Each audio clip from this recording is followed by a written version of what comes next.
Okay, good morning, everyone. We're welcome once again, and apologies for a few minutes delay.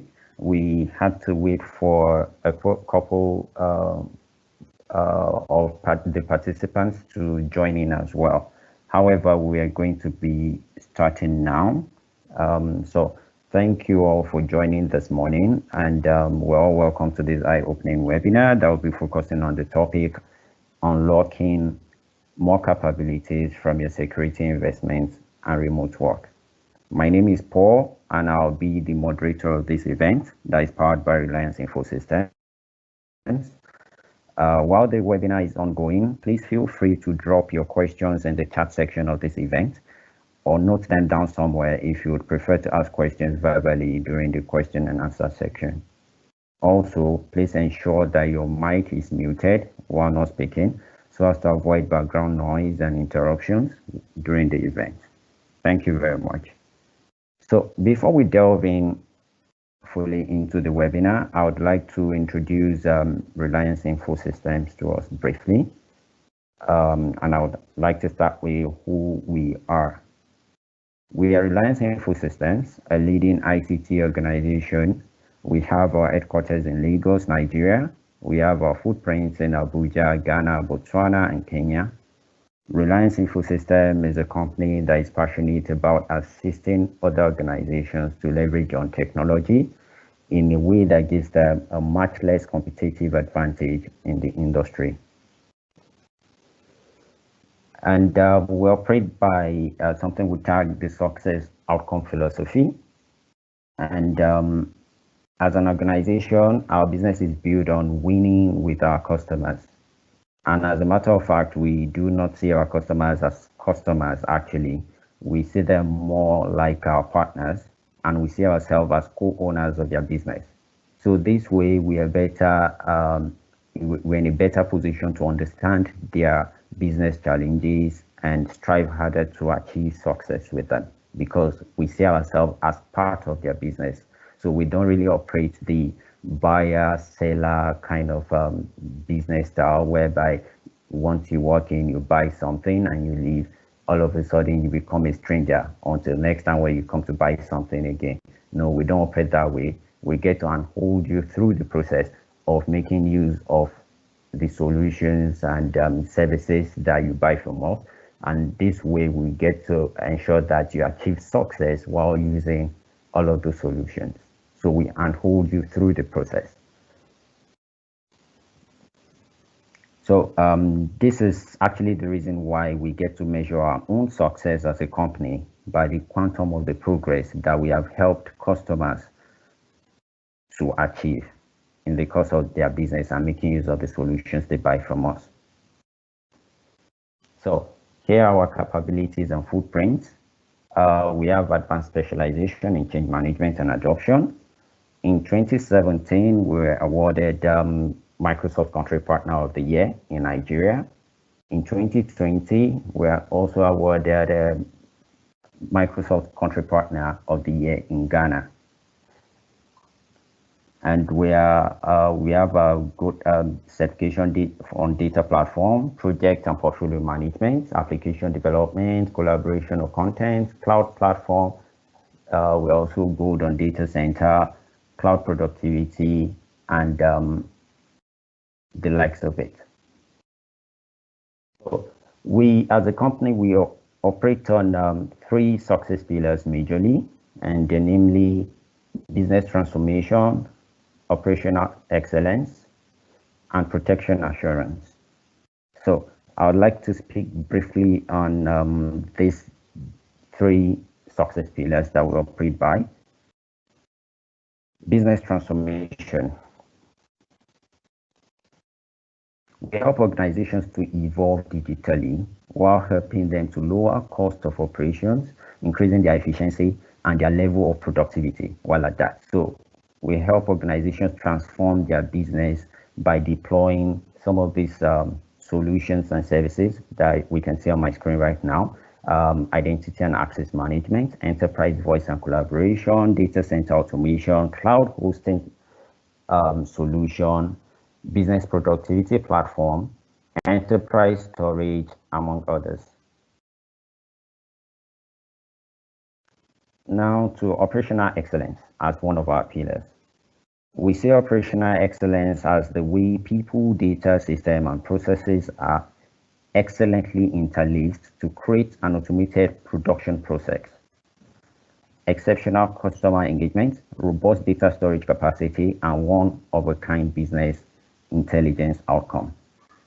And in order to achieve this with our customers that we see as partners, we deploy some of these solutions and services, modern ERP solutions, customer engagement, payment and collection integration, identity integration and simplification, data platform, robotic process automation, digital advisory, and business intelligence. Now to the third pillar, protection assurance. Summarily, we sell rest of mind as a service to our customers. And this allows organizations that actually do business with Reliance Infosystem to be able to concentrate more on productivity and profitability while we help them secure their business. And to provide this service, of which we tag rest of mind as a service, we deploy some of these solutions and services: gateway protection, governance and compliance, advanced threat protection, vulnerability assessment, endpoint protection, penetration testing, security audit, and security intelligence, of which some of these things are some of the topics or areas we're going to be touching on this webinar today.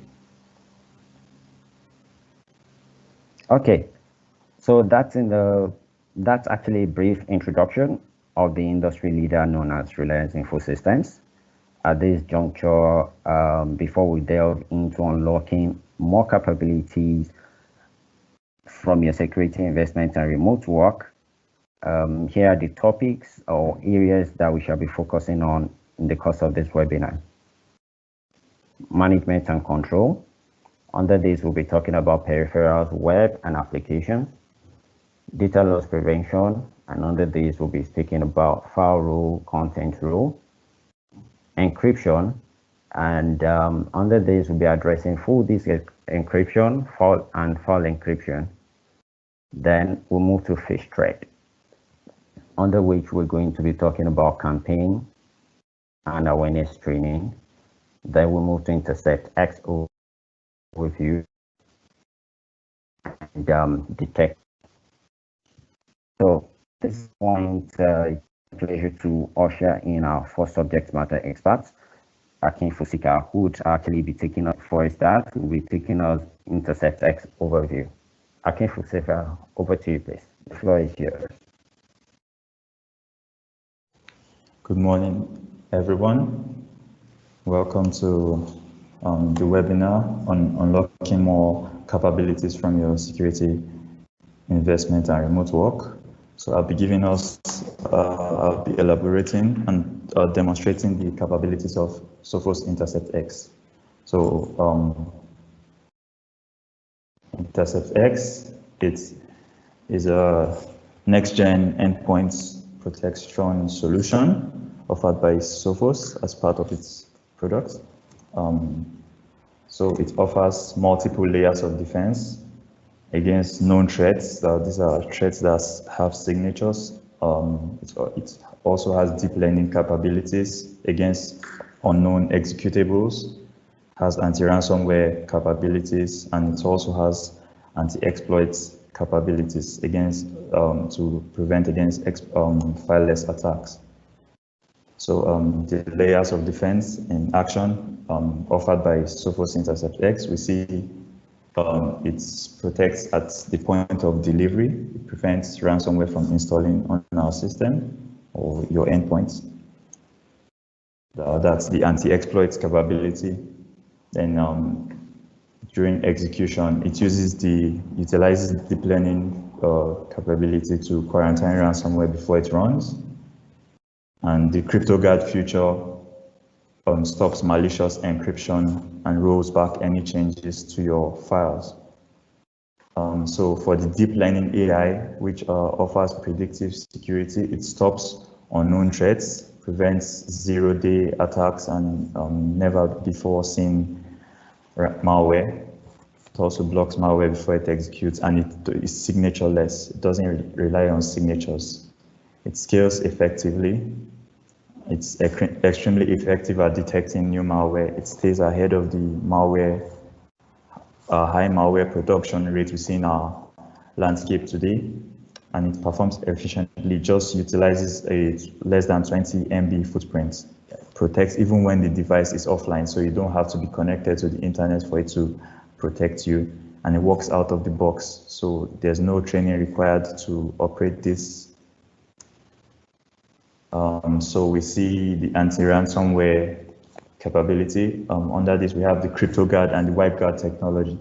So the CryptoGuard protects the file, the disk partition. It takes just-in-time file cache. It identifies malicious file encryption behavior. So it looks at your files, it sees their current state, and if there's any strange operation, it detects that and it automatically rolls back affected files. Then for the WipeGuard, which is, it offers disk and boot protection. It prevents malicious tampering with system areas of disk. It stops malicious processes, and it has also been proven effective during NotPetya. So we see the different layers of the exploits, and we see how Sophos Intercept X can prevent against these exploit techniques. So it blocks exploits, active adversary techniques, fileless and script-based attacks. It stops threats at every point in the attack chain, and it's future-proof against software vulnerabilities. So how does it work? It blocks the techniques, exploit techniques, so there is no number which don't change. So there may be a combination of two or more, but they don't change. It doesn't rely on signatures to stop new vulnerabilities. It's real time, and it's consistently updated with new defenses. So some of the common exploit examples we see in the IT landscape today are credential theft. These are tools that can extract admin passwords from memory, and these passwords could be used to escalate privileges by the attacker so that he can perform malicious actions. Example of this is Mimikatz. So Intercept X offers credential theft protection, which secures against forced read access and code injection, which keeps your passwords safe. We also see code caving, which is hiding malicious code inside a legitimate program, which most times is a backdoor that grants the bad actor access to our device. An example of this is Shelter. So the Intercept X offers code cave protection, which is able to detect and block compromised programs and the hidden code. Then we also see macros, which are embedded, which could be embedded in Microsoft Word documents. They are a prime target for booby trapping. They can execute PowerShell commands and run binaries, which can be used for malicious purposes. So we see application lockdown, that's from the Intercept X, which monitors protected applications and shuts them down if they perform suspicious actions, which is different from their normal mode of operation. And we also see APC injection, which deals with piggybacking on legitimate processes to execute malicious code. So APC protection blocks such code from being injected. So here we see a lot of the exploit prevention techniques utilized by Intercept X. We can see the enforced data, execution prevention, buttermilk, ASLR, null page deference, and the rest.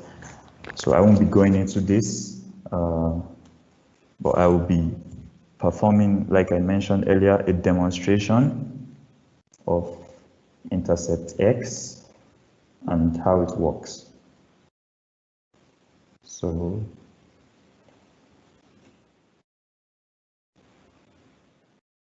I have the ICAR string here, which is not a virus, but it's programmed to look like a virus. So I'll be saving this.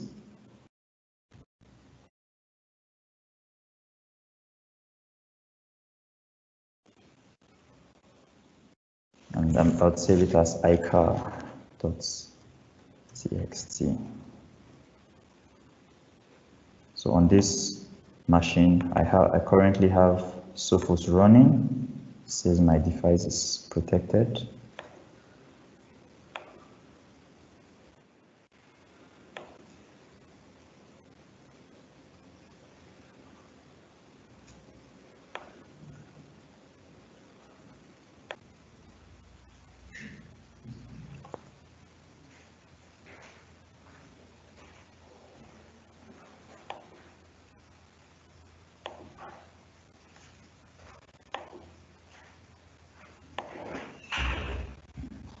So this is the ICAR string, and I'll download it and we'll see how the Sophos intercepts X. At the bottom right of the screen, you can see ICAR A/B test detected in users. And so it would clean this up. It has detected it.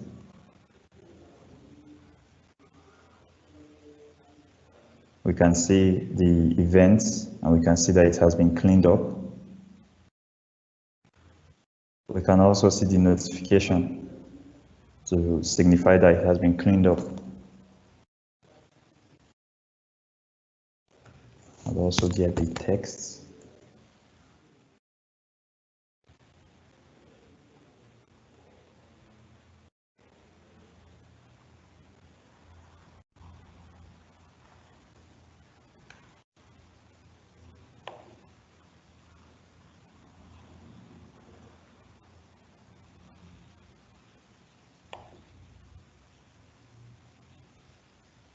And we could also use it to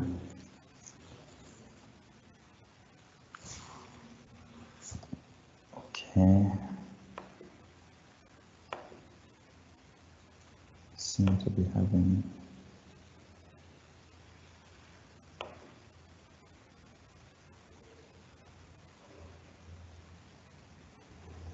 then like we said, it also offers signature-less defenses and blocks exploits at different levels. So we've seen trying to download a normal file. Now we'll try to download a zip file. So I've downloaded, and we can see that Sophos also detected the zip file. We can see that it's gone amber on the Sophos Central, and it has cleaned it up. And immediately it cleaned it up, it gave a notification, and the status of the Sophos endpoints went green. It says your device is protected. So that's just a surface demo of the capabilities of Sophos Intercept X.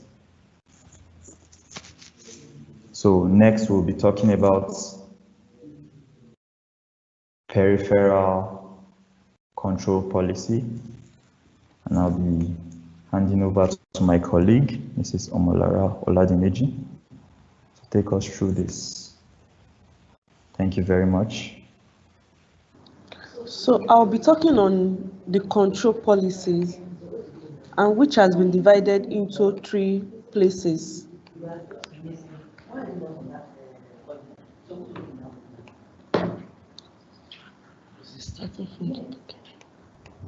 So for the control, we have peripheral control, application control, and web control.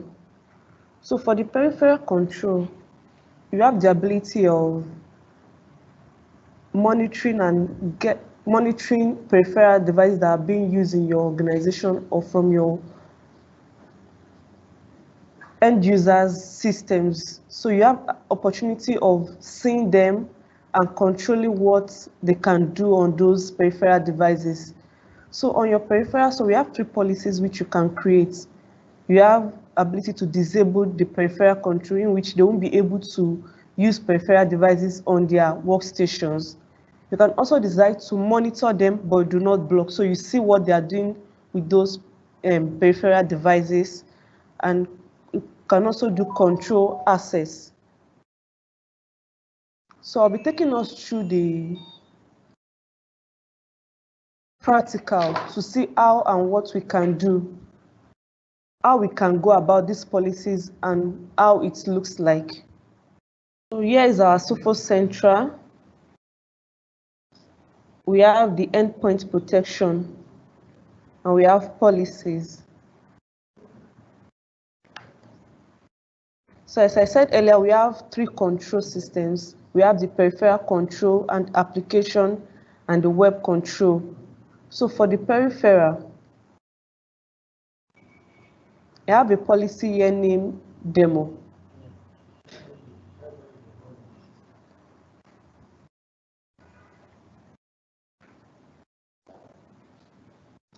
So for my peripheral device, I've decided to control access by peripheral type and add exemptions.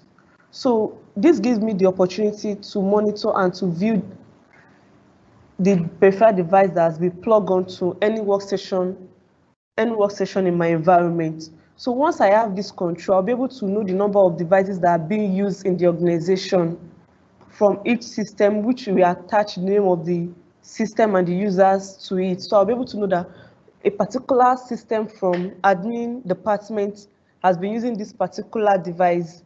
So I can decide to go to the department and ask this device, what are they using it for? So I know what this device is being used for. So I can decide to, okay, for this department, let me allow them to be using this particular device in their department. So any device aside that will not be accessible. So let's look at this. So we have different types of peripheral devices. We have the Bluetooth, removable storage, floppy drive, infrared, and the likes. So let's look at the peripheral exemptions.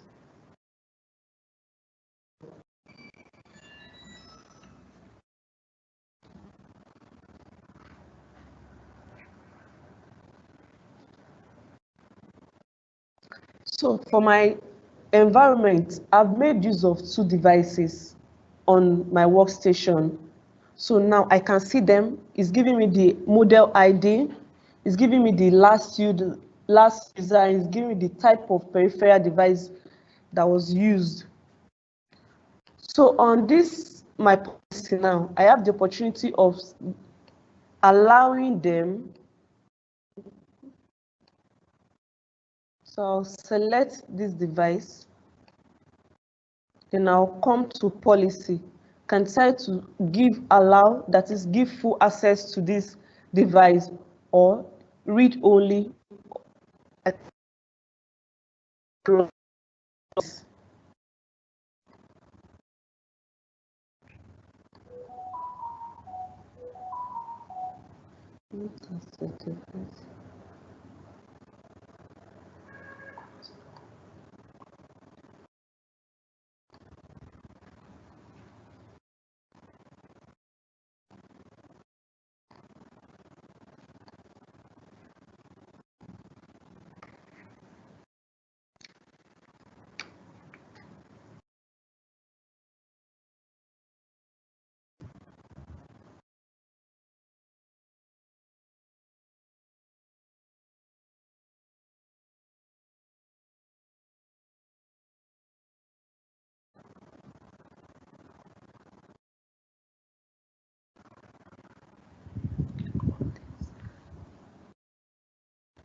So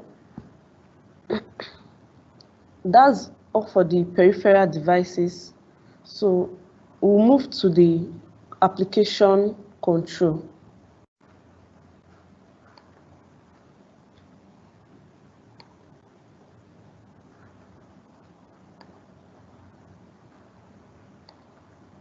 So under my application control, I have two options. So under this application control, we have detect control application when users access them. So I can decide to allow the detected application or block them. So we can also add, for Sophos, we have a list of applications from Sophos. So you can decide from this place to block some of the applications from being used. For instance, for my browser, I've blocked the use of Google Chrome for my users. So here is it for Google Chrome.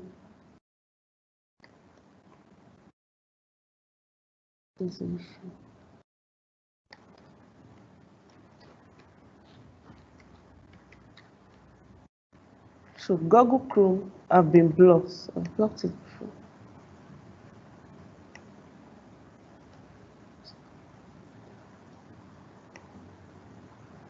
Google Chrome has been blocked, Internet Explorer 5 and Opera browser.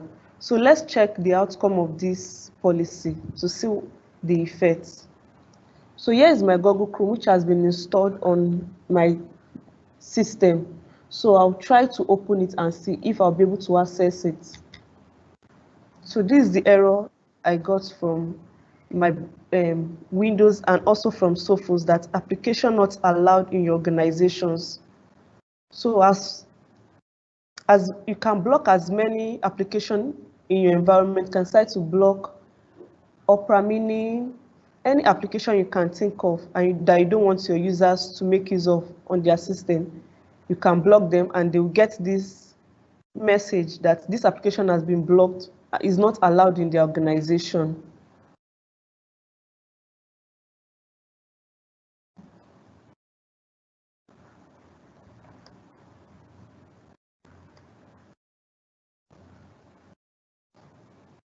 So we'll move to the web control.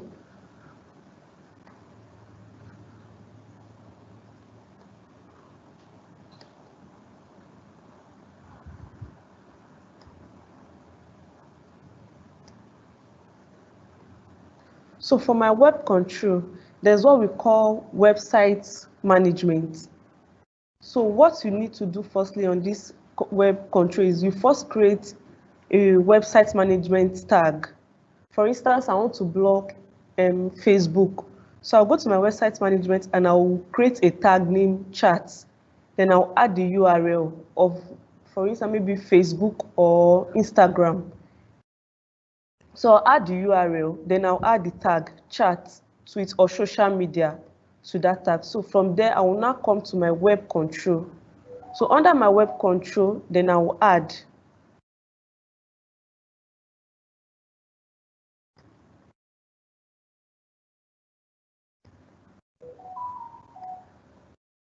So under my web control, I'll come to the website tag and I'll select the tag I've created and I can decide to allow one or block such. And also under our web control, Sophos has given us opportunity to select various types of category. We have various categories on Sophos. So for instance, now we have social networking. Under social networking, we have blogs and forums, chats, personal dating, and photo search. So you can decide to allow this or block this instead of you trying to look for, okay, let me try to start adding up a lot of blog sites on your website management. You can decide to just come to this social networking and just click on block blogs, and blogs will be blocked on the environment. So we have adult and potential inappropriate categories too. We have business relevant sites category also. So I would like us to go through to carry out a test on one of our website management that has been blocked, which is gambling. So be using Bet360 or Bet Niger, any of the two.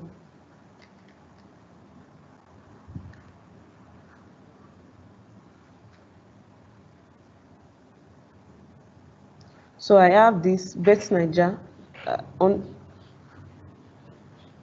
Then I'll click on the URL to go to take me to the website. So this is what I get.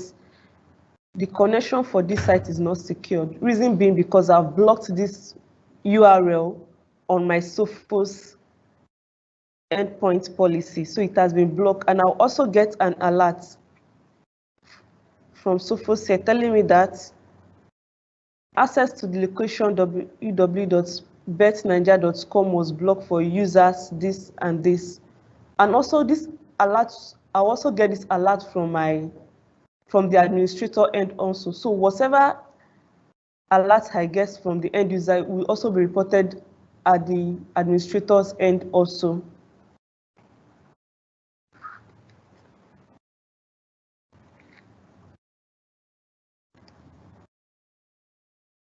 So I have that has been blocked. The other website too, Bet365, I think so.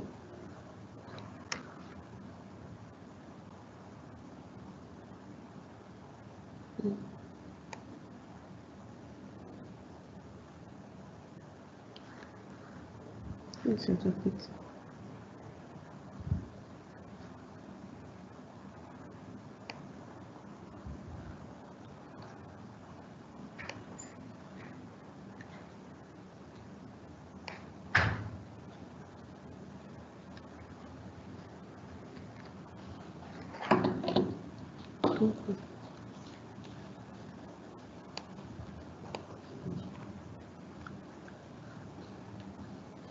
So the other website also has been blocked, Bet365. So as many websites that you can block in your environment. So once you have created the policies, those websites won't be able to, users won't be able to access them as long as you have blocked them. So that's what we have under our control policy. We have the application, can control your applications, can control your peripherals, and you can control your web also. Especially now that people are working from home and you don't really know what they are doing at their work environment from home. So with the help of this, you can be able to monitor and control your device effectively. So thank you. I'll be handing over to my colleague. Good day, everyone. I am Sandra Uko. So I'll take on the data loss prevention. So I just want to bring us back to where we were from the beginning of the whole session. The importance of this webinar is to help us unlock our benefits from what we currently have in our environment and also help to be sure your users are working securely from wherever it is they're working, because remote work is now the new normal. Like, it has taken over the work environment, and everyone would agree with me. We can't tell what every user does from their own end. So with all of these policies we have in our Sophos Central, we can be sure that our users won't do anything contrary to policies that are being set and things that have been, the rules that have been created to guide whatever it is that they do. So we'll be going on to data loss prevention policy. So what this policy does is, just as the name implies, data loss, it helps to ensure all our data, like all our business data and everything at all that we need, that we use as a business unit in general, is secured, irrespective of where the data is, irrespective of where you're sending the data over to. So let's just take a scenario. If I have a file on my machine and I'm not on the network, so to say, the corporate network, of course I'm using my own personal network, I could decide to forward such data, such emails, such documents to someone outside the organization, which is going to be like a data breach. like I'm sending it to who is not supposed to have access to that such data. So with data loss prevention, all of those things can be reduced, it can be cut. As we all know, working from the office, we all have firewalls at the network level. So it means whatever it is anyone is sending on your network, you have access to controlling all they do. But now in the case whereby they are away from the office, we have little or no control to what they do. So with this data loss prevention from Sophos, from the current solution we have, we can boldly say that all what our users are doing are being controlled. So like we put up in the slide, data loss prevention controls accidental data loss.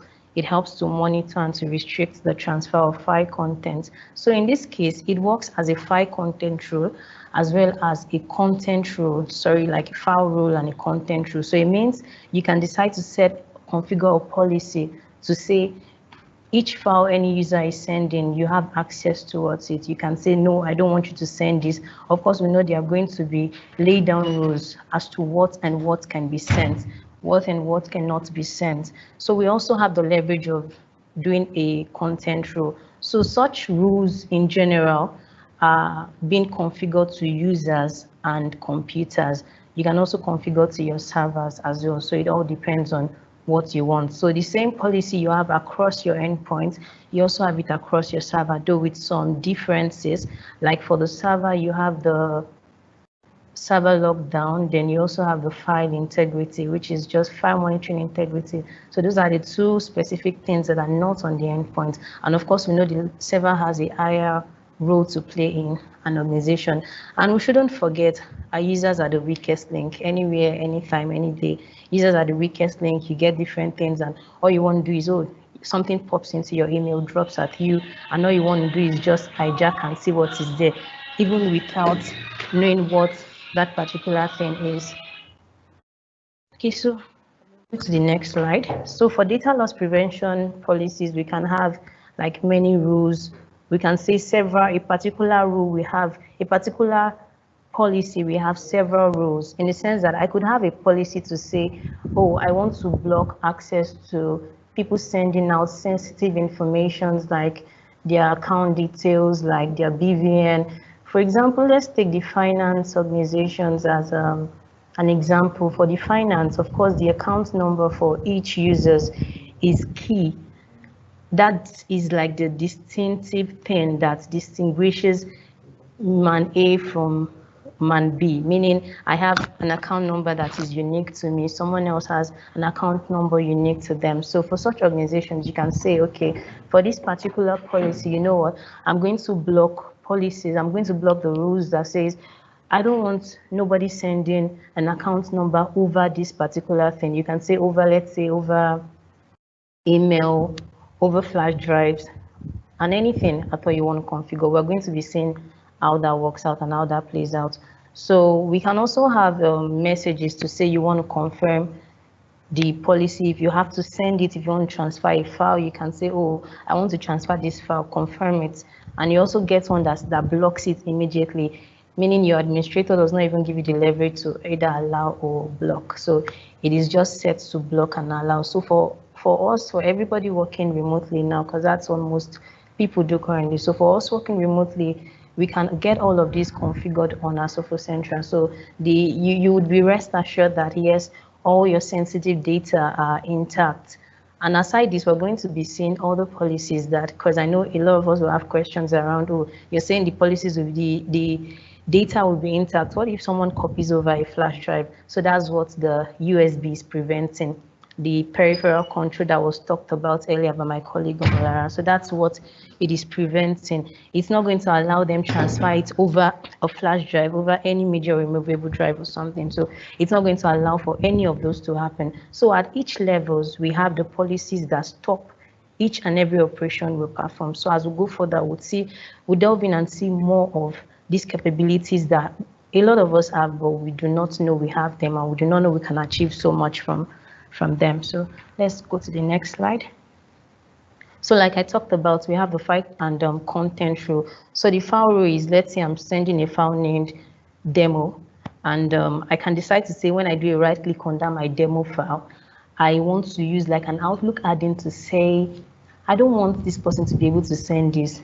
So all of those are possible through encryption, jamming up together. Sorry about that. So we have the content rule as well. So the same thing, if the content matches what the person is sending, if the content matches what anybody is sending, it stops such from being sent. Then for the file as well, if it matches up what you put up on your row, it also stops to the destination. It doesn't send out to the destination. Okay, so when all the conditions listed in a rule are detected, the rule is matched, the action specified in the rule is followed, and the event is logged. So as soon as every user tries to do contrary to what you have configured on your Sophos Central tenant, then it blocks them, and such events are being logged. So you as an administrator can have an overview, like an insight to what all your users are doing. So it's not just about configuring your policy, but it's also about monitoring your policy to say, oh, you know what, I don't want you to be able to do this, and I want to be sure you are not doing this. So for you to be sure that you're really getting that level of security to say yes, that you want to get to make sure your data is not out, because as we all know, there are so many GDPR policies out there governing data and all. So we can say for free that once we have all of this configured, we can be rest assured that none of this data will be breached. So I would like to take a demo before I proceed. So this is my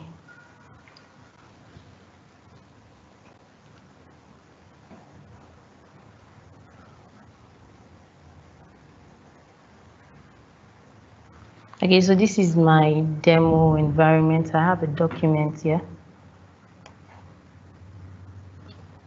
I have a document called department list, and it's saved.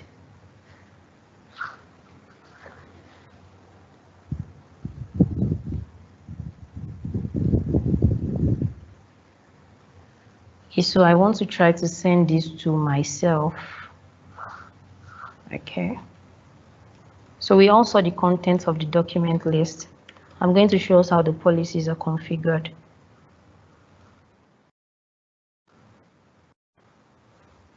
Okay, so I'm going to attach.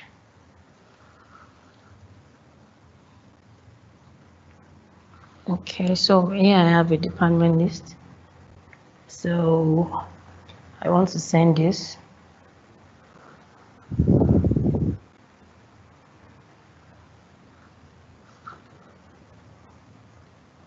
Okay, so I want to check my Sophos Central tenants.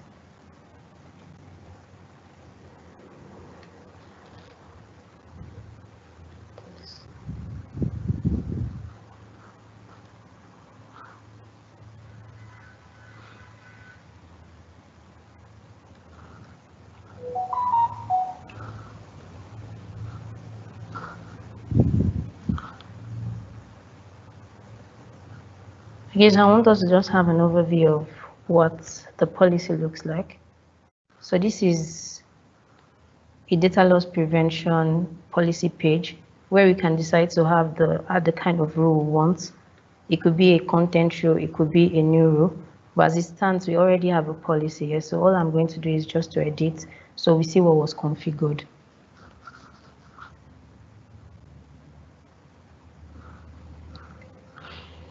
Okay, so we can see on this policy, we allowed the transfer. I'm going to start all over. I'm going to block it, then we can see what the block looks like. So we have the name called department list, then we have the description, we have the name, department, and the nomenclature. I can go back to the Word document so we are all carried along. We have the name, the department, and the nomenclature, meaning the computer nomenclature. So we created something like send an email alert, so we can decide to do all of this from here. Then the rule says allow transfer if user confirms.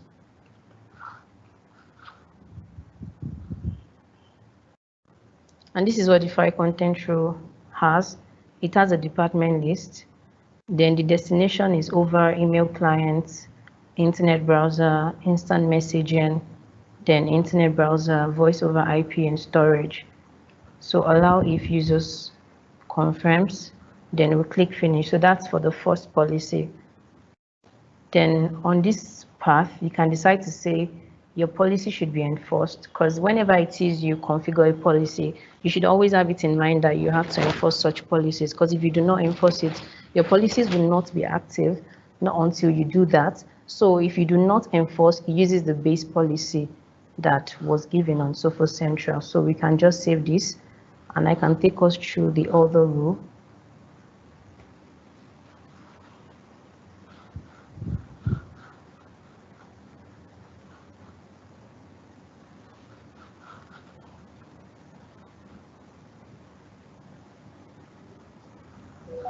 Okay, so we also have a department list here.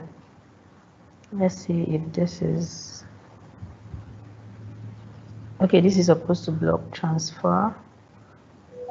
Okay, so just the same way we had the other one, it's the same thing we have here. So now I'm going to configure this before I finish up my presentation. I come back so we can try that again and see. Supposed to have a rule to block. Okay. All right, so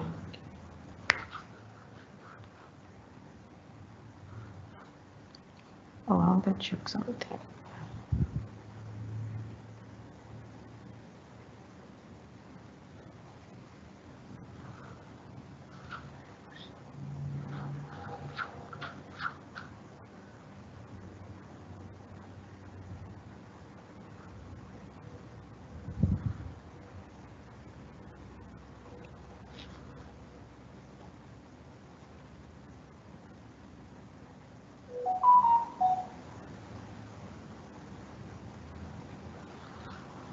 Okay, so I just have to assign the computer I'm using currently for the demo to that.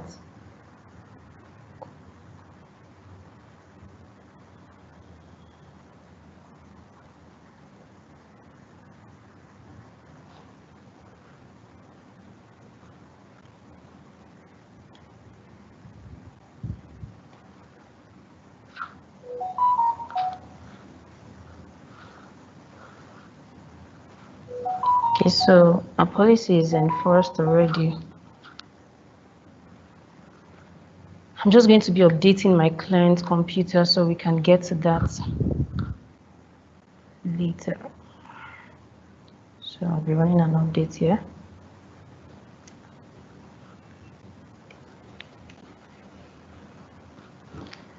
Okay, so let me go back to the next slide.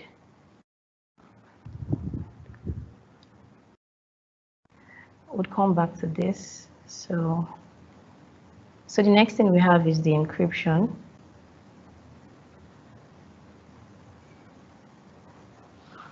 So we have the encryption. What does encryption do? Encryption allows IT administrator to manage their Windows BitLocker and also the macOS file vault, because for macOS it's file vault, but for Windows it's BitLocker. So what does it do? Basically, Sophos encryption leverages BitLocker or file vault, that is for Windows and for macOS, to ensure the encryption is being done. And we also have the same thing. So the way we configure all the policies is the same way we also configure policies for encryption. So the major reason why we find ourselves doing this encryption, like why we should think of having encryption in our environment. For example, now not everyone works from the office as it stands. So we do not know the safety of everyone's devices, in the sense that I could decide to be moving from one location to another, and I am with my computer that has sensitive information that has a whole lot to do with the company and all. So I have so many data in that machine, and I'm just working and maybe it gets stolen or it gets lost. So in that case, it means if someone has access to my first level, which is the normal user Windows credential that I use, which we know can be breached. So when someone can breach and get through to my computer, gaining access from my first level, which is my Windows credential or my Mac credential, then it becomes a big issue. It means company data is lost. It means someone can just come and ask the company to pay a ransom, or because they saw something sensitive that could be used against the organization. So for that not to happen, for us to avoid all of those things happening, all those unforeseen things happening, it's always good we come up with, okay, the strategy of, I need to encrypt the drives, I need to encrypt the workspace of my users, meaning on their computer, I should have their drives encrypted, that even when it gets stolen, nobody can have access to it. And such scenario has played out in many times. So let me say it's more like giving you a second level of authentication to your user's computer, giving your users a second level of authentication. So after your Windows credential is provided, you still have to provide a credential for the encryption. So it's more like a level protecting your drive, not protecting the hardware. It's not protecting the hardware in general, it's protecting your drive, what the user works with, where the data are being saved, where the data are being written from, and where they are being read to. So it's just what it does. So in case of theft, the person might have access and like, oh, I can breach the Windows credential, but the second level authentication, which is encryption, the person won't be able to do that. So what happens in this scenario is when such computer is taken off and is reported as stolen, what you just have to do from Sophos Central is to seize and retrieve the key. So when that is done, you take control over the drive. The drive is useless. Even when the person slaves the drive on another computer, it wouldn't work because the drive is encrypted. The only way you can recover such is when you go to Sophos Central and get the recovery key. And we've had such scenario play out in many cases. Even sometimes someone might just be walking around their computer, probably they did an OS update, let's say, and maybe they forget their password or thereabouts, and they even forget their encryption password. So in that case, you don't have to panic. All you just have to do is go to Sophos Central and you retrieve the password for the encryption, and the person gains access to their computer, because it, like I said, it's like a two-level authentication. After the Windows credential, then you have to enter a credential on your BitLocker, because the interface comes up where you put in your password and your username. So without that, you won't get access to that computer. So yeah, I give us a few highlights on what device encryption can do for us. So it can help us secure our data and stay compliant. GDPR. There's a rule that governs every organization as to how your data can be transmitted, as to how you can treat your data and how you can fix up your data. So in this case, it helps you to ensure compliance. It helps you to ensure that all your company data, all your intellectual data, everything at all is safe and you don't have anything to panic. And of course, it is a quick deployment. It has a quick deployment method. You don't have to go through the stress of, oh, I need to get an agent to run encryption. No. So that was how we took it from the top to the bottom. For intercept text, which is the base, when you have Sophos endpoint intercept text, then every other thing you're having up is like an add-on to what you currently have. So what you have when you get your Sophos endpoint intercept text is your intercept X and your policies that my colleague talked about, your peripheral control, your application control, your website control, and the other one. So that's what you get. But for encryption, it's like you're getting an additional thing to your license. And when you get that additional thing, you don't have to worry about deploying a Sophos software again, like an agent to run your encryption. No, it writes on the existing agents you have. So you don't have to install again. And of course, that makes the deployment very seamless. So we also have encryption across platforms and devices, like I said, across Mac and across Windows. So when you say, oh, I have Mac devices, can it be encrypted? Of course, yes, you're sure it can be encrypted. Then also secure document sharing. You can have a leverage of saying, you know what, I'm going to do a right click on this file. I'm going to password this document. And if you do not have passwords to this document, you know what, you can't get access to it. So for you to have access to it, even if it drops in your mailbox by mistake, it will not be opened up by mistake. You need to provide a password for it to be opened up. So a unified management interface, like we know, Sophos Central is an all-in-one product. You don't have to get yourself worried over, oh, how is the management going to be? No, it's like a centralized management. You have it in just a single portal, one credential, you log in. And the good thing is you also have AD sync, meaning you can have the same credential for your domain control, the one you use as your domain credential. You can also use the same thing as your Sophos credential. So you don't have any worries like, I will be keeping too many credentials in my head. No, it's just a central management. You need just one single console to manage your whole product, all the products we're talking about. So which is the Sophos portal, central.sophos.com. So that's where you manage everything from, because it's a cloud solution. So we can also manage device by encrypting device encryption, which includes BitLocker and firewalls, like I talked about earlier. So these are the features between the Windows and the Mac OS. For the Windows, we can see a list of what it can do. For Mac OS, we can also see a list of what it can do. Then we also know we have to provide passwords, of course. Like I said, it's a second level authentication for our Windows or Mac devices. So when you have device encryption, you're rest assured that yes, when my user logs in first, he still has to log in to the encryption before he can be able to get access to his drive. That is locking your drive where your productivity workload is on. That's the key focus of the encryption. So I'll just give us a run through on Central to see how the encryption policy is configured. So I'm going to say something. A whole lot of times, many of us want to bypass the startup for encryption. It's usually good. It's usually good to always use the startup when you want to set up your encryption, so you're sure the policy gets to every users and you don't have some hanging and some still like, oh, it's not working. So this is what the policy looks like.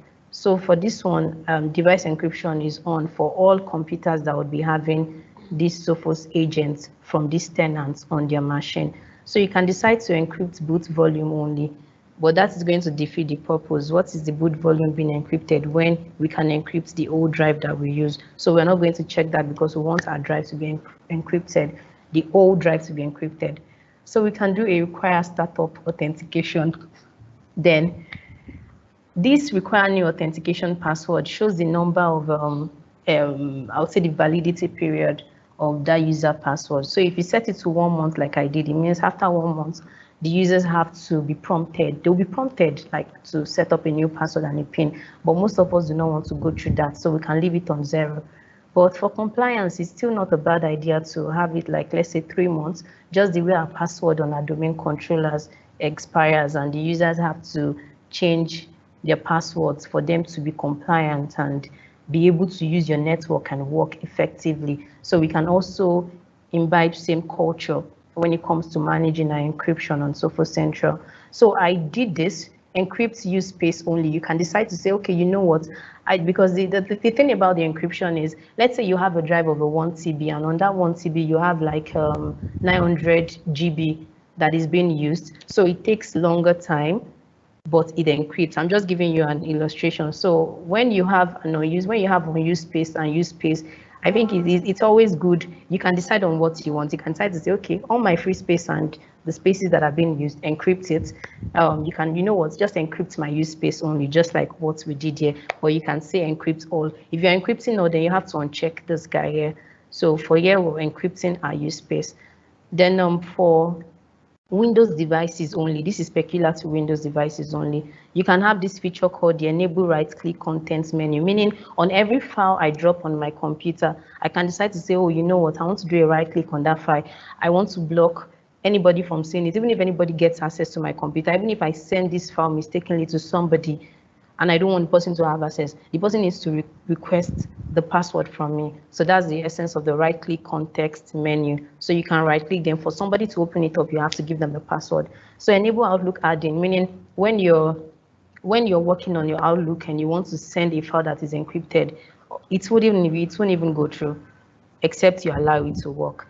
Then there's a prompt here, always asks how to proceed with attached files. So you can decide to say, oh, you click allow and all that. So it all depends on what you want to configure. So we should always forget when we do this to check if it is enabled. So we can see here that it is not, we can't see anything like policy to enforce a policy or bypass simply because it's a base policy. So it is applied at default to every other computer. So we can leave this and go to the next slide.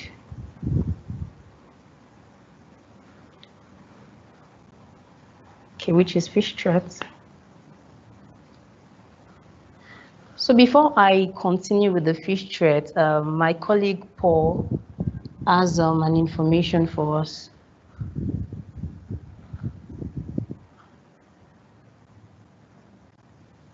Okay, thank you, Sandra, for the knowledge sharing session. Just before you continue, I would like to announce to participants that we have 5 Sophos home license vouchers for 5 of the most active participants of this webinar. Each of those vouchers is actually valued at $45, and we'll be giving out 5 of them to 5 of our most active participants. And this is to quickly also remind us that while the webinar is ongoing, please feel free to drop your questions in the chat section of this event, or note them down somewhere if you would prefer to ask your questions verbally during the question and answer section, of which we're going to be having after the presentations. Okay, so thank you very much for the opportunity to announce this, Sandra. You can carry on now. Thank you very much, Paul. So this is Sophos Fish Thread. Like I said, it's another add-on, just like we have encryption. We have so many other things that you could get into your package to ensure your remote work journey is seamless and without stress. You can sleep well at night. You don't have to start, like nobody calls you to tell you, oh, you know what, my computer got stolen and all my data is gone. This happened and all this is gone. Or I clicked on this link, I did not know the link was malicious and a whole lot like that. So many of those things are reduced with all this products we are bringing up for you. So as we know, the users are definitely the weakest link. So the fish threat is a simulation campaign. Yes, I would say simulation campaign, a campaign for users to sensitize them to be sure that whatever emails or text messages, however it could be, that comes through to any of those users are legitimate. And even if they are not legitimate, we have to be sure that yes, to a level of assurance, we can beat our chest and say we can sleep at night without the fear of saying, oh, a user might click on something that could be harmful to their machine and they get to download viruses, or they get duped in the process. And then it becomes an issue because we fail to sensitize them on what they need to do and what they do not need to do when they see a whole lot of emails that come through. And the good thing is emails like that come as legitimate. You wouldn't even know when it is not legitimate. So you see something and you think, oh, this thing looks very good because it was well painted. HR sent this thing to me, so I need to address it. Of course, the HR mails, most times, organizations are one emails that you do not have to skip. You always have to open up HR emails. So what if someone has access to search and sends you a message, then it becomes a problem. So for fish threats, okay, so I'm just going to be doing a brief demo for us. So I show us what the policies look like on Central, and we see how we can configure it.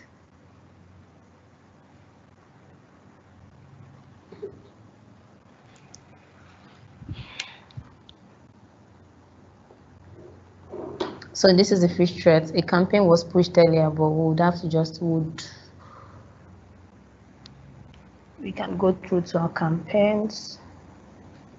Okay, so this was a campaign, a phishing campaign that was done. So this is what it looks like. Okay, I'm going to edit this so we see.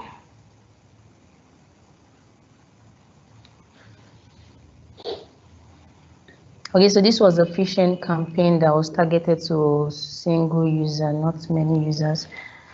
We have the leverage of also having a credential harvesting campaign, attachment campaign, training campaign.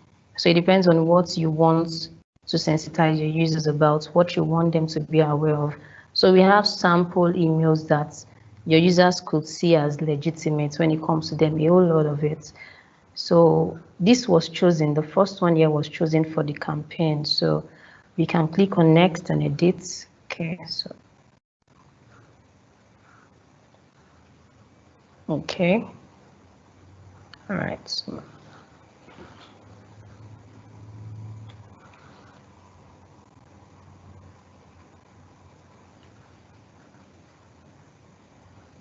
Okay, so this is the area where you customize your emails, the way it's going to be sent. This email was from the HR, then it has the domain name and HR benefit site, because even when we see that, we'll think is something good. And the topic is here, the subject, COVID-19. do a whole lot of things from this particular console. You can edit what you have here and put up anything you want to put up. I'm very sure when a whole lot of us sees these nose marks and all, you're interested to clicking the link and seeing what it is. Somebody is talking about managing stress and anxiety. That's really what we need in this period, mental health and all that. So everyone will want to click on such link and see, oh, what is this? And this message is targeted to a single user. So the person gets the email just like this, and they might not be able to identify if this is your domain name and you have this HR benefits side. The person might be like, oh, it's just a normal thing. Probably it's a broadcast from the HR, or she got it from a particular part, or he got it from a particular site and all that. So we wouldn't take note of it. So all these are just to sensitize your users on how to be aware of things when they get to see it and all. So all of these products would help remote work. As most of us are already working from home, it's the new normal. So we have to do a whole lot of things to ensure all our perimeters are secured.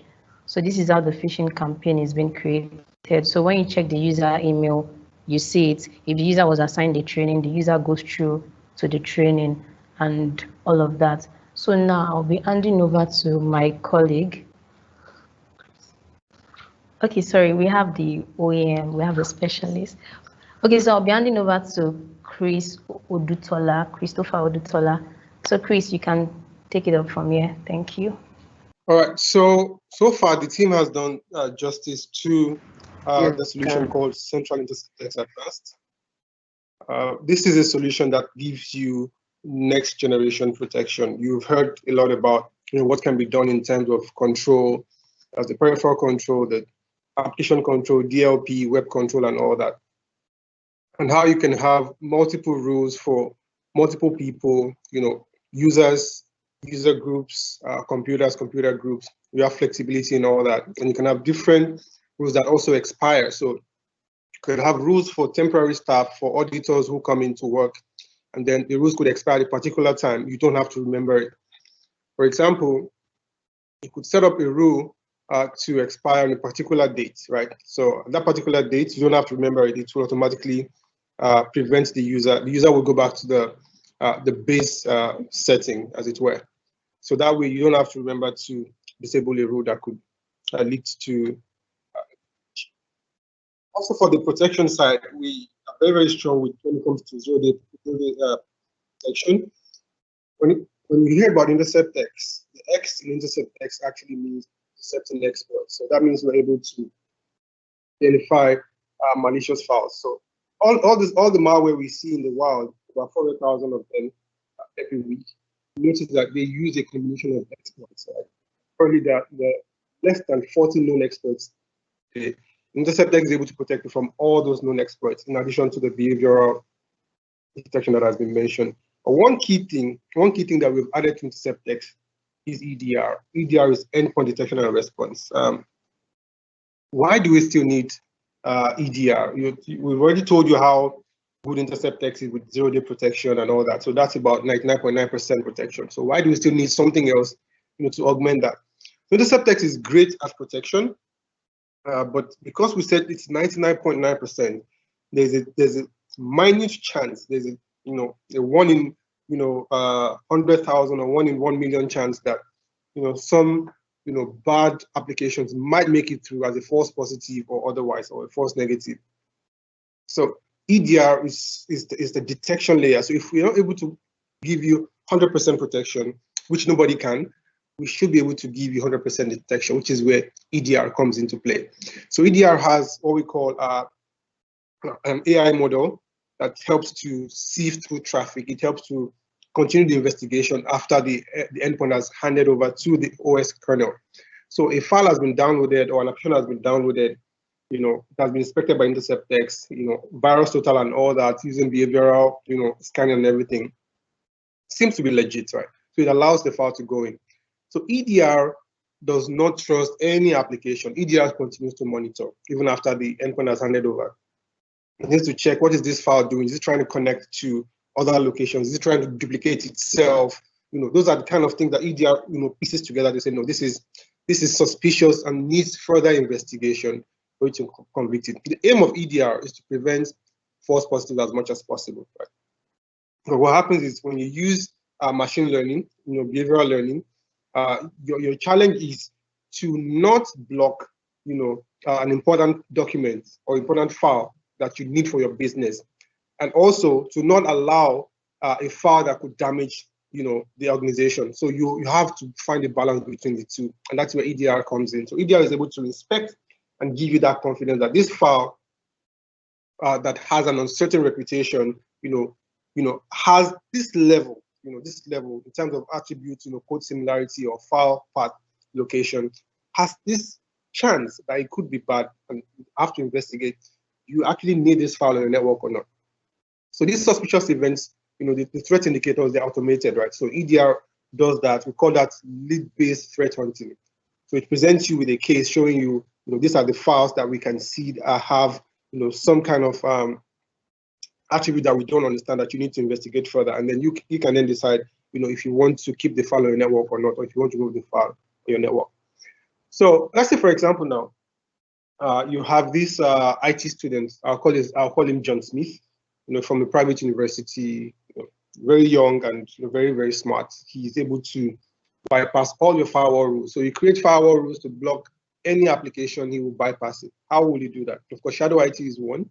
Another way is for them to use stuff like Tor browser. I've seen questions on Tor browser in the Q&A and the live chat. Very good.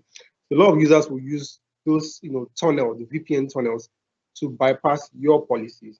And also, they'll be able to do stuff that you don't want them to do, in addition to eating up your bandwidth. But if they're working from home, they're using their own internet. That means they can pretty much do anything they want to. But because they use the same device to access your own, to access your files, to access, work documents, you have to protect them as well. And that's where InterceptX endpoint comes in as a mobile firewall on the system. So this John guy, I suspect he has Siphon proxy on the system somehow. So let's say you blocked people from installing applications. Like if you're not an admin on your system, you can't install applications.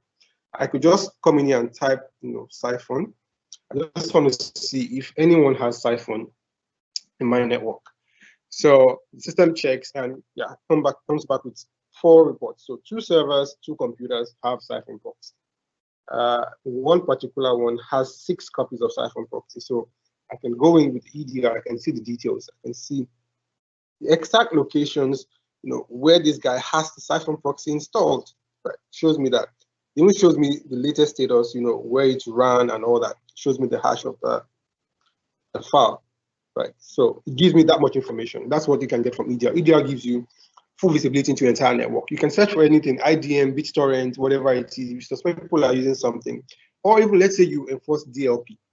You have a confidential file that nobody must have. You can search to see if anybody outside of the confidential group has a copy of the file. It even shows you the location of the file on those computers as well. You could search with the hash. You could search with the full name. It depends. And you can search for any attribute to find it across the entire network. And the beautiful thing is, if you find something you don't want across the entire network, you easily block it and block it for everybody. When you clean and block it, to delete it from all of those locations. So you don't have to go to any system to delete anything. Whether they're at home or they're in the office or they're traveling, doesn't matter. As long as they have the endpoint, you delete it from all the systems at once with one single click without going to any of them. Right. So we have threat cases that are generated whenever we see any suspicious event or any malicious event. So those threat cases give you insight into exactly what is going on. For example, you can see the dates of all of this detection right now. One was created just some days ago, so it has a low priority. I just want to investigate exactly what it was about. So up here, you can see the summary. This is the host name. This is the IP address of the system. It happened on Google Chrome. What happened? There was a beacon command from Windows command prompt, that's the CMD. We'll find out some details later. It was detected at this time, and it's being cleaned, which is good. Right. This is the summary of everything that we've seen. This host name that belongs to this user. This was the logged in user at the time. And this was the exact time that it was detected. Also, you can see suggested next step. What should you do as an admin? You detected this. So first, we recommend that first you should isolate the device. When you isolate the device, you basically unplug the RJ45 cable. Why would you do that? If there's an attack while people are in the office behind the firewall, the first thing you want to do is to make sure that the attack does not spread, right? So you either switch off the system or you pull out the cable, the RJ45 cable, so that you could limit the spread of that infection. This is similar to what this device would do. So by isolating this device, the user cannot connect through VPN to your local LAN anymore. So we cannot spread infection, because VPN basically gives everybody direct access to whatever is behind the VPN network, right? If the server and you have an infection, whenever VPN allows you to infect the server too. VPN does not protect you from malware, as it were, right? So this prevents that kind of system from getting onto your asset. Maybe you have assets on Azure or AWS, as it were. So you can isolate the device and then scan the device to remove all traces of the malware. Or you could run a live discover query, which I will show you later on.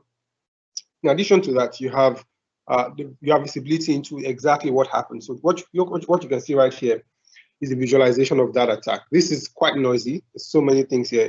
So you could filter it down to just processes or network connections or business files, as it were.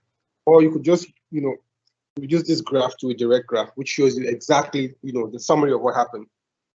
So here we can then see this guy ran Google Chrome and then ran WhatsApp. You can see the URL of the WhatsApp, sorry, the file path. Right? So it's the WhatsApp desktop.exe, which seems to have been compromised, which then launched the cmd.exe. So usually the malware would use a command prompt to launch an attack. The next stage after the command prompt usually is a PowerShell script, right? So in this case, the malware was caught in action. It wasn't allowed to run that PowerShell script. So you can see the actual command line, the command that was run, right? You can see the parameters that were run for your investigation. Right. So you can see there were 4 file reads and 1 registry value set by this particular attack. See a report summary where it shows you that this particular application, we look at the attributes, is about 10% suspicious. If you look at the code similarity with other millions of other files, it's just 5%. When you look at the file path where it's stored, it's 81% suspicious. So you as the admin, you now need to decide, is this file worth it? Do you really need this file on the network, right? Is this file a critical file in the organization, or do you want to remove it? If you want to check on VirusTotal also, you could go to VirusTotal and check the hash of that file to see if go to VirusTotal to see if other similar competitors are detecting this as a malware or not. In most cases, this is really a zero-day attack that no one has detected before, right? And then someone is able to block it based on the behavior or attributes that it has. And export this as CSV, or you could create a forensic snapshot for your internal auditors. So just take a look again at the full visualization. Full visualization shows you everything that happened. You zoom into this, you could see the moment, from which Google Chrome launched another Google Chrome, wrote different files, read from another file, changed the registry keys, launched the WhatsApp desktop. The WhatsApp desktop launched other WhatsApp desktop applications, which is typical behavior of a malware, right? So that's what you'll be able to see. In addition to that, you have a case record. So you have multiple administrators, they can also log in and then they can see what the previous administrator has already said. So in this case, admin said this WhatsApp desktop seems to have been compromised, recommend to force an uninstall. So how do you even uninstall this when the user is not in the office, they're working from home, right? We can show you how to do that. You can use Sophos EDR to achieve that as well. All right, so let's quickly go to Live Discover. So Live Discover gives you 100% visibility into all of your endpoints, right? I'll show you a few use cases. So I have a couple of devices here that are currently live, that are connected to the network that I want to query. You could query devices that are not live as well using the data lake. But this time, the guy that I'm suspecting is John Smith, which is this guy. He's in test group. This is his IP address, and it's currently connected. So I want to see what exactly John is doing right now. So let me just select these 2 guys and update this. One of the things I want to see him doing, just a second.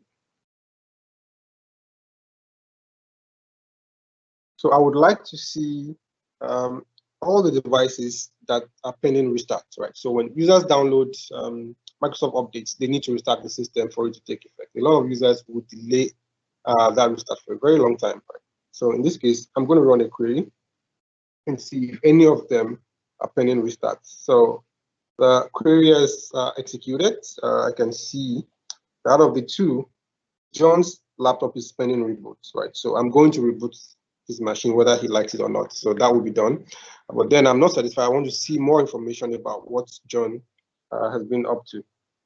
So I could check the DNS journal. DNS journal shows me all the URLs that John has visited in the last, couple of minutes or longer than that, depending on how you set it. But this will be a bit noisy because that would also include applications and web browsers, whichever we need they're downloading updates. We record that as a DNS entry as well. So I'm not going to go into that unless you have to do some detailed investigation. You want to see the patches applied, you want to see PowerShell scripts, you want to see programs that have been installed. So I suspect that John might have installed some program, I don't know how. I really need to see if he has indeed done that because he's not an administrator, he's not allowed to install programs. Of course, there are ways to bypass that. You could download a portable executable, which does not need to be installed. So yeah, this is John's machine. You can see all the installations is installed into this location. I see the source of the installation. This is where it's installed from. If we installed from a USB flash drive, you would see the drive number would also change. Interestingly, I can also see the install date. So I want to see when John install what. So I can see the last installations here. These are good installations, the first installations here. Google Chrome, that's good. VMware tools, those are also very good. All right, those are very good installations. But then I see there's a Sophos tester here.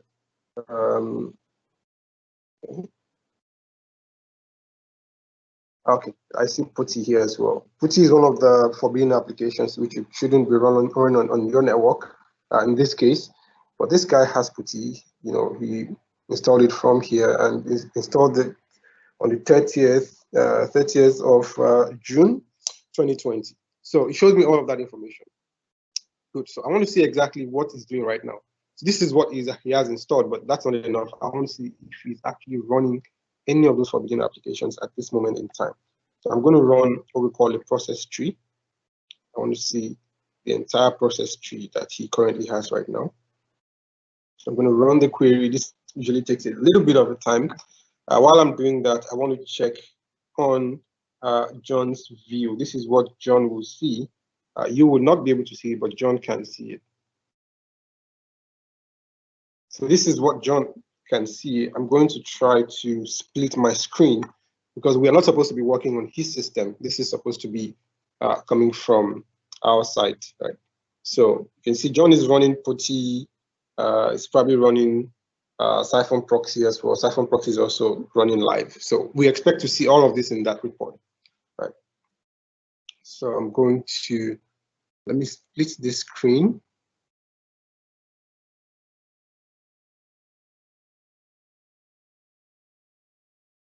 Just a minute.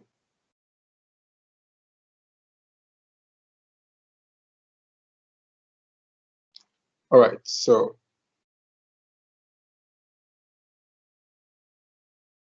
good. So we can see what John can also see on his screen right now. This is John's view.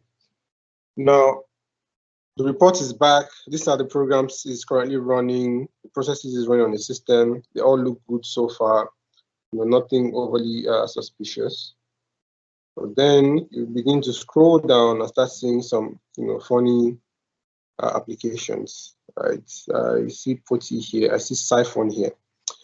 So John needs to restart the system, and also we need to stop this PuTTY and Siphon. So I'm just going to click on John's machine, and I'm going to go directly into it to do those remediation. So we've been able to do detection. We can see we've been able to do detection. We have full visibility to the system. Now we want to go in there and control the system and override whatever it's doing. Right? So to delete PuTTY,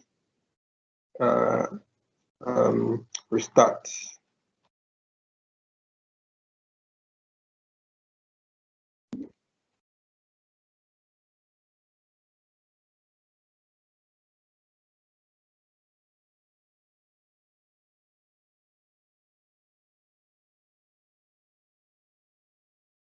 All right, so I'm connecting to John's system now.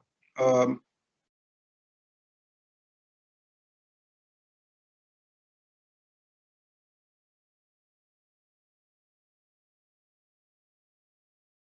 right, so we have a direct console into John's system.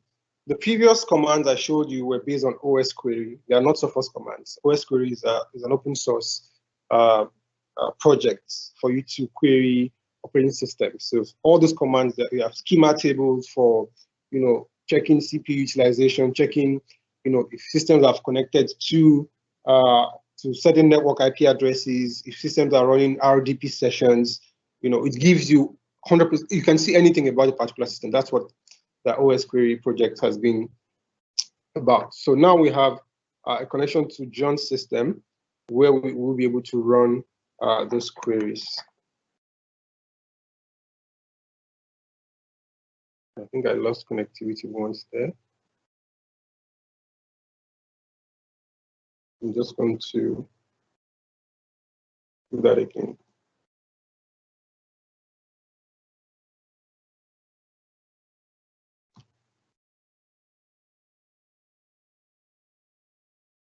All right, so I'm trying to get into John's system again. Remember, John is at home, he's not in the office, so he doesn't know that we know what he's doing, right? So we will go into his system right now and override whatever it is that John has going on for him there.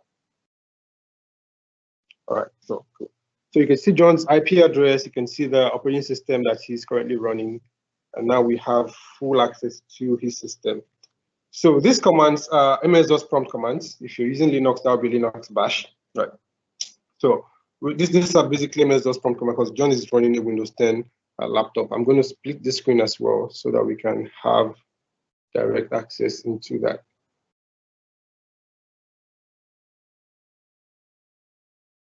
All right.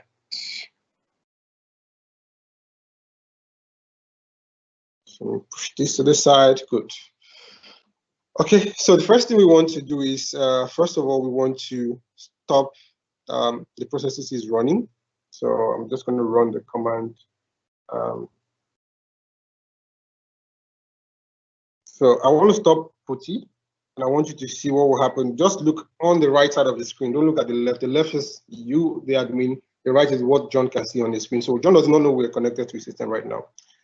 So task/the image name is PuTTY.exe, and I'm going to force that down. When I press the Enter key, you will notice that. Oh, sorry.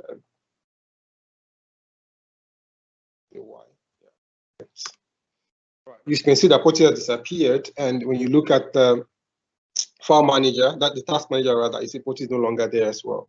Right. There's also what's it called? Siphon. You can see Siphon. I'm going to stop that as well. Siphon 3.exe.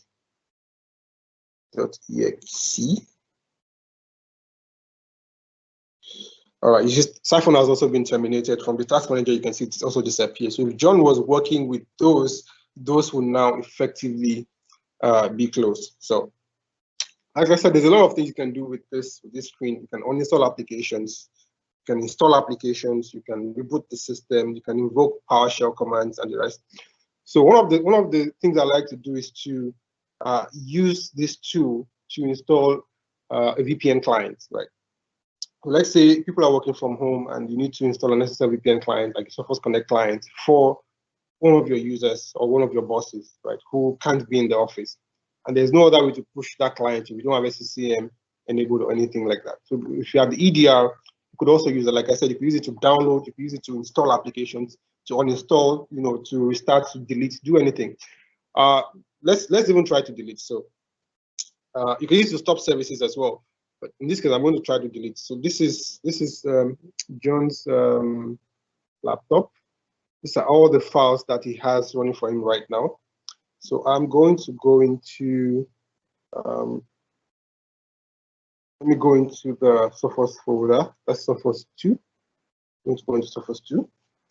Let me run it directly so you can see that we have exactly the same screen in front of us. right? You can see all of the application, all of the files on the left are also on the right, right? So you can see the putty.exe is right. This is where it's running from. I'm going to delete the putty right now. So just type delete .exe, and you would see that putty will disappear from that screen. Putty is gone right now. Then I also see there's a folder there called dumps. So I check what is this about? CD dumps. Check directory. Okay, I see some files that usually would not like, some pirated software, key generators, cracks, and stuff. So I delete all of the files. Okay, I move all those files.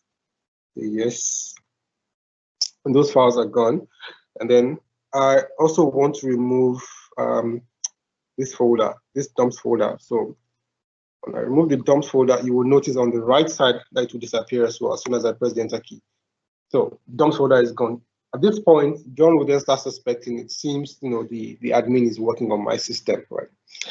So let's say, for example, I wanted to install the VPN clients. Not just install the VPN client, I also want to put the configuration there, configuration file. So the user does not have to upload configuration to a folder and all that stuff. I'm going to try and do that automatically. So I have a few commands that I have already generated. I'm just going to copy and paste. You can have this as well. Reliance will share this details, this information with you.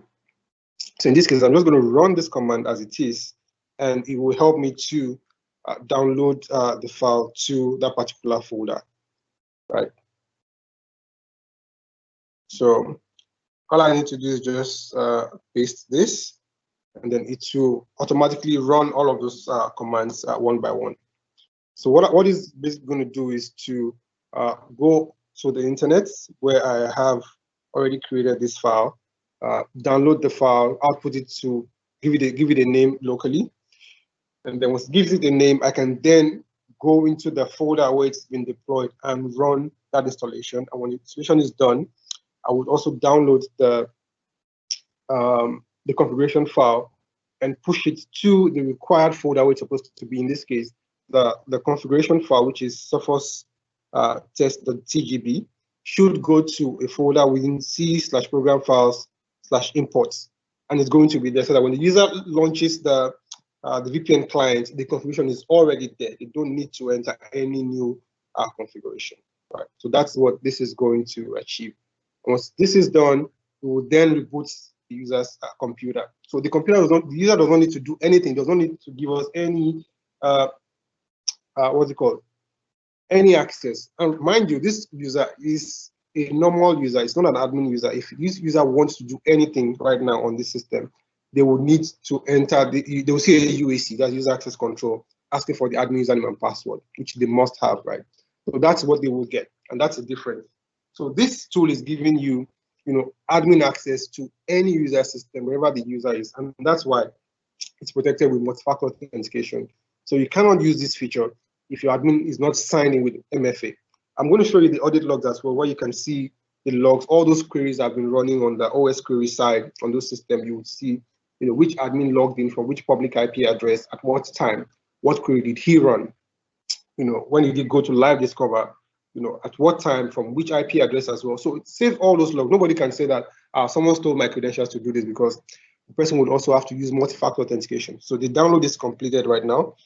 I'm going to check the first folder to confirm that it's actually there. So as I show the directory, I can see the file I need. That's the sophosconnect.msi. So I could just run this right now. Sophosconnect.msi, which will then begin installation on that user's machine, quietly, of course, as well. And once that is done, okay, you can see that once that is done, I can then I'm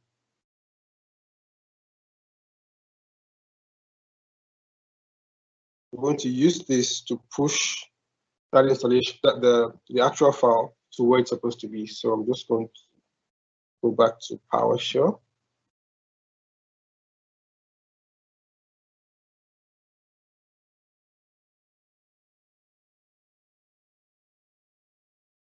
So I'm going to go back to PowerShell to push the configuration file to the folder that it's supposed to be. and then we would see how this will work on John's device. All right, so this is completely done. You could also do this with a local share. If you have a shared folder that users can access, you can. I use the public website FTP. You don't have to do that at all. All right, so if we check, let's just check on John's system right now. You should be able to see the. All right, so I think the agent is still installing.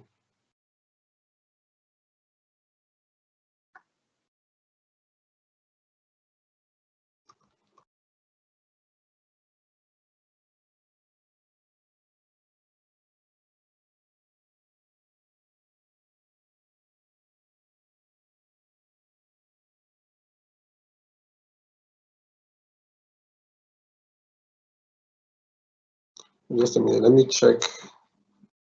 Okay, it's already here. It's already here.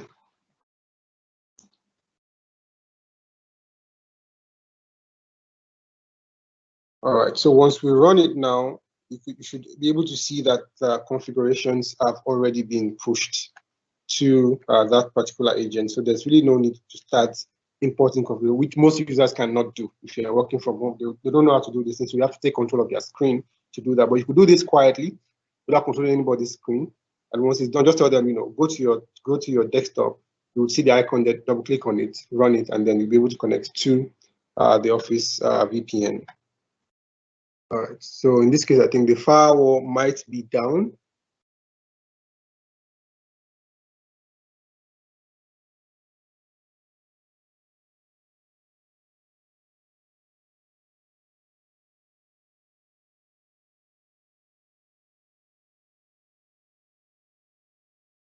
Okay, the firewall might be down, but that's basically how we're able to achieve that, to push the VPN clients to that customer. So that said, the last thing we need to do is this guy has downloaded update. He needs to restart the system. So I'm just going to force the reboot. To reboot the system, the command is shutdown/r. Don't forget, you can use this to uninstall application as well. If you want to uninstall applications, stop services, you can also do that. You can do anything you can do with MS-DOS-prompt. These commands are available online. You just Google them or go to Microsoft website. So all these commands I've been typing, I did not learn them. I just, went to Google to pick those commands, and I can copy and paste, at will. All right. So I'm going to go ahead now and restart this user system. You would see the prompt, and that's the only time you would be able to interact with whatever it is that we have been doing.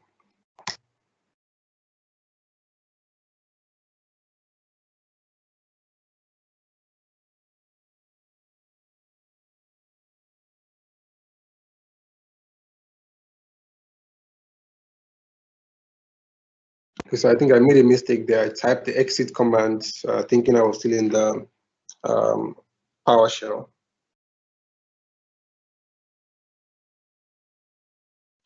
So we're going to go back in there and restart the system. And the reason we're doing that is because if you don't restart the systems will not get Windows updates. And those updates are very, very important, especially security updates. You need to restart the system to get those updates, fully applied. And that's what we're going to do for John's laptop. Mind you, John is not in the office. He's working from home or from anywhere that we don't have access to. So I'm just going to say shutdown/r.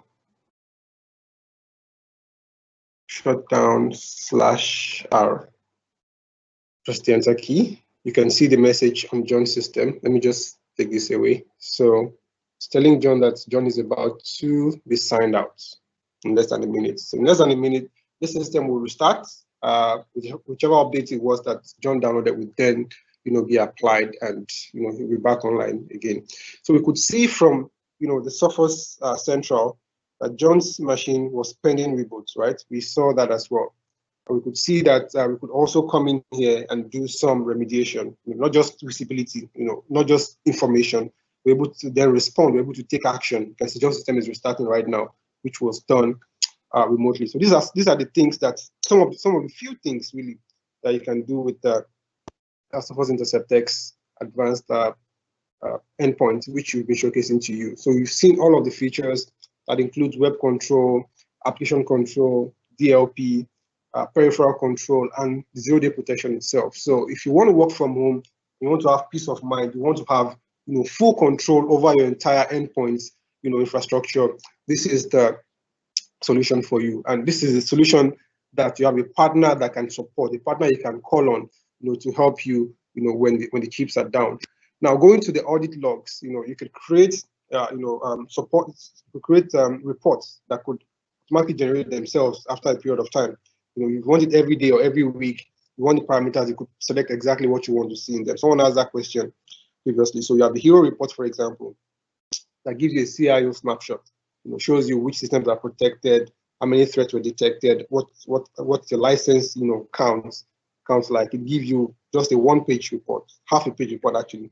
And you have the audit logs that will show you what your admins have been doing. So you can see me now. I went in with live response. What I did on this user's device. It shows everything there as well. You can see the IP address that I logged in from, the time I logged in, and everything. You can see the queries I ran. This query that included process tree, programs with installation date, devices pending restart. So it shows everything. You can also export this, as CSV, right? So if there's any admin who has done anything, you can see which admin logged in from what. And mind you, they have multi-factor authentication. So you need to log in with a token. You use a Google Authenticator or SMS or email, to get the tokens. So what that means is you cannot say that your account was hacked because you also logged in with your username, password, and token. This could also be federated with Microsoft Azure AD, right? So you could get users signing in with their Microsoft credentials as well with MFA. So it's a security conscious platform because it's web-based, right? Because it's web-based, it means anybody can have access to it. So because you have your own specific access, you have your own designated administrators that have multi-factor authentication. Not just anyone can log into this platform to manage your endpoints. So back to John's system, I think it should have been done with the restart by now. Should be done with the restart by now. Okay, still working on the updates, right? Which is good, which is what it's supposed to do. So that's what we expect the systems to do. Another feature that I'm not sure we talked a lot about is the server lockdown. What server lockdown basically will do is to ensure that the servers are protected wherever they are, maybe on Azure, AWS, or other cloud platforms or private cloud. It doesn't matter. What happens is when you lock down a server, nobody will be able to install application on it or run applications on that server that is not expressly permitted, by the administrator. So if you look at these servers right now, you see that one of them is locked down. This one is actually locked down, while the other ones are unlocked. Right. So if I click on this, for example, I'm not sure this is the one that's online right now. If I click on this, for example, I would be able to see the lockdown status. I can see all the applications running on it, so anything outside of these applications will not be allowed to run. So you can see this case, for example, someone tried to run a particular application, tried to run free ISO creator, tried to run POTI, but was denied. It was denied because of the lockdown event. So lockdown will not allow you to run anything. Bring USB flash drive, whatever it is, you can't run it. So even if a hacker is able to remotely hack into your server, you cannot run the malware. The malware will not be able to execute because the server is locked down. It's basically, whitelisted only these applications, right? So anything outside of these applications will not be able to work. That's what the lockdown gives you, especially if you have servers in the cloud. This is a key feature that you have on Central Intercept X Advanced for servers that will give you additional protection. All right, I think we have said a lot. I think it's time to take questions. Over to you, Sandra. Thank you very much, Christopher. Victor Baidu, my colleague, will be taking over from here. Okay. Good afternoon, everyone. While we try to round up now, I believe that since the beginning of this section, you must have begin to take note of different value that you can actually take or additional value you can take to your businesses and your various organizations.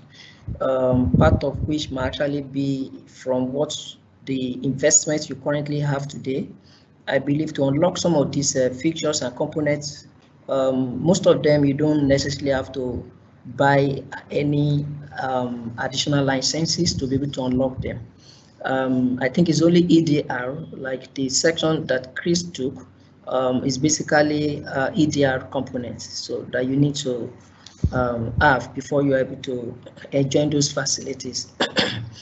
Now that people are actually working from home, we see the need for organizations to begin to think in that direction. How do we, IT security, it becomes, a big issue. How am I, now that users are working from home, all the various activities that has always been in place to help staff stay productive and safe and secure, but now that they're no longer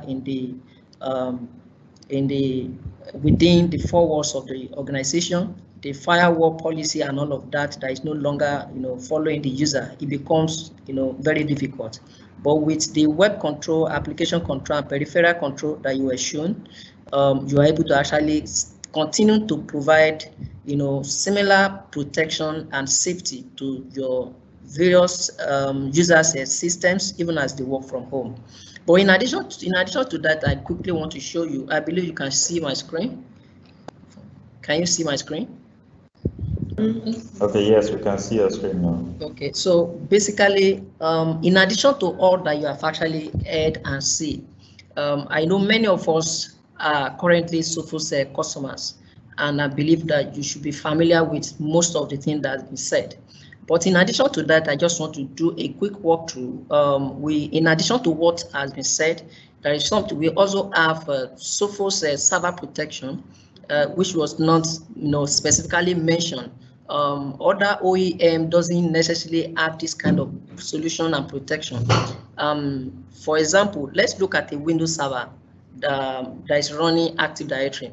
For Active Directory to successfully install and run on any system, a lot of ports will have been opened by default.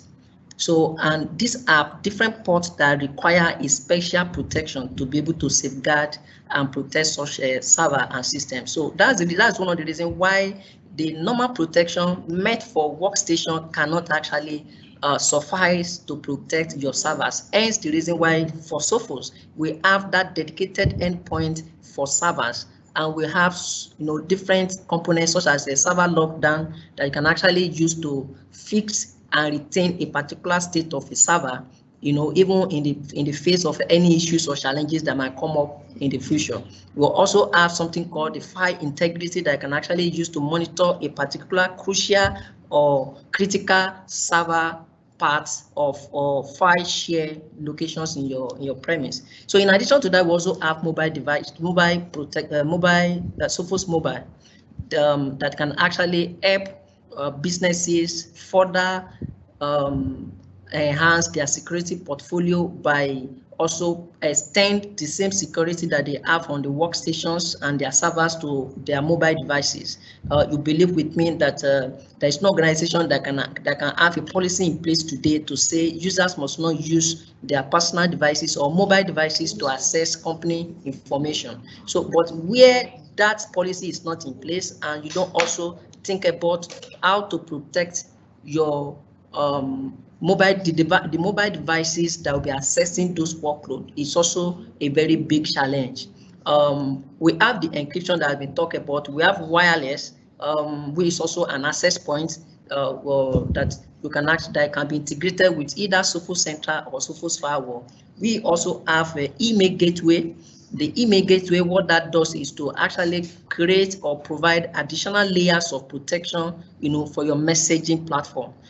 Wherever it might be, whether on premise or even on Office 365, you want to actually have a better security, or you want to have a third-party security to your Sophos, to your Office 365 platform. Sophos actually has what can actually help you, to achieve that. We also have fish threat has been talked about. We also have the cloud optics. So the cloud optics is also a Sophos offering that particularly on all your cloud infrastructure.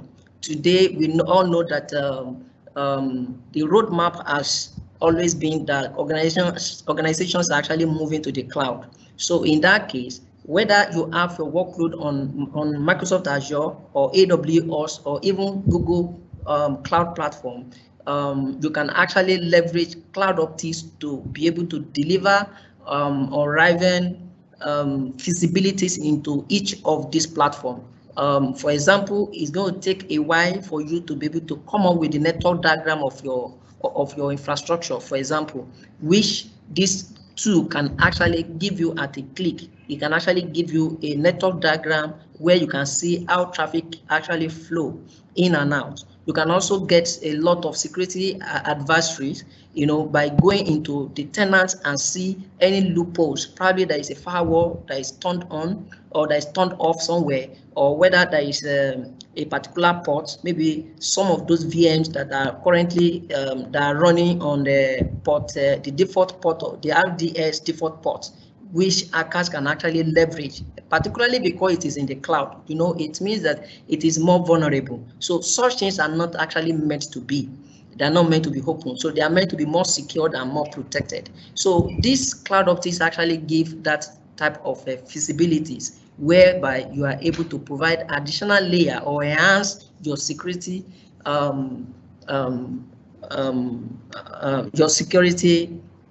architecture that you have in your environment. So basically, that is just what we like to show you today. And you are actually free at any point in time to reach out to us in case for any further information or inquiries that you would like to make. You can reach out to dc-cyber@relianceinfosystem.com. You are going to see that in this chat box shortly. We are available at any point in time to handhold you to ensure that you give the best protection and security to your businesses and your organization. Mr. Paul, over to you. Okay, thank you very much, sir. Our time is fast spent, but I must say it's well spent as well. However, I would like to entertain like 3 quick questions. Just questions that have actually not been raised in the Q&A section. I observe a lot of us dropped our questions there, and we got responses from moderators. However, if there are questions that are yet to be raised in that section that would want our in-house experts to attend to, kindly indicate now, please. So we have a slot for like 3 questions because of our time. So do we have questions that would like to ask verbally before the webinar draws to its end? Any questions, please? Okay, I would want to believe that our silence means that most of our questions have been addressed in the Q&A section already. Okay, so thank you very much for your participation, your time. Hold on, Mr. Paul, hold on. I think Mr. Abdul-Wasiu has a question. Oh, okay, that's nice. So, Mr. Abdul-Wasiu, can you proceed, please, with your question? Oh, okay. Sorry, I've just been informed that we might not be able to hear Mr. Abdul-Wasiu. He might actually have to type his question in the Q&A section. Sorry for that. If Mr. Abdul-Wasiu wouldn't mind, can you please type your question in the comment section so we can actually attend to that quickly. Can you drop it in the Q&A section, please? Okay, Mr. Abdul-Wasiu's question is not up yet, but like Mr. Victor rightly mentioned, you can always send us an email. You can always contact the unit for further guidance, information, and other things via email. And that email will still be dropped in the Q&A section, so we can access and send in our inquiries and other things. So at this point, I would like to thank all of the participants for their time. Thank you very much for attending this webinar. And I would also like to thank all our subject matter experts that have actually shared knowledge with us today. Your time is well appreciated as well. Okay, it's also what you mentioned that the 5 lucky participants that will be getting the voucher, the active participants that will be getting the voucher, we are going to contact you via email after the event. If you're one of the active participants, feel free to anticipate. You get an email from us if you're one of the top 5. So it's going to be a license voucher. Actually, that is worth $45. You get that for free from the unit. So thank you very much once again, and looking forward to hearing from you via email and other contact means in the future. So we do appreciate your presence. Do have a nice day at work and stay productive. Thank you all.